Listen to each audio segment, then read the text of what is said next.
দেখো এখানে একটা কোশ্চেন দিয়েছে, বলছে a dealer marked the price on his articles 30% more than its CP, মানে cost price, and allows a discount of 12%, find his profit percentage. দেখো suppose আমি যদি কস্ট প্রাইস 100 ধরি, এবার হচ্ছে এর তাহলে মার্ক প্রাইস কত হবে, 30% মোর দ্যান ইটস সিপি বলছে। তার মানে কত হবে, 100 থেকে 132 হবে, 32% মোর দ্যান সিপি, মানে সিপির থেকে 32% বেশি, তাহলে 132।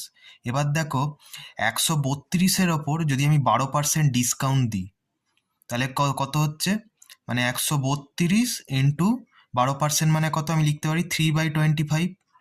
এবার যদি 3-এর সঙ্গে 132কে গুণ করে 25 দিয়ে ভাগ দাও, তাহলে কত আসছে, 116.16%, এইরকম একটা আসছে অ্যাপ্রক্স ভ্যালু। এবার দেখো প্রফিট পার্সেন্টেজ তোমায় জানতে চাইছে, এখান থেকেই তুমি বুঝতে পারছো। দেখো 100 তো সিপি আমি ধরেছিলাম, তাহলে এটা 100 থেকে কত বেশি, 16.16% বেশি না? ভালো করে যদি লক্ষ্য করো, 16.16% বেশি, মানে অপশান ডি এটাই এর কারেক্ট অ্যান্সার হবে।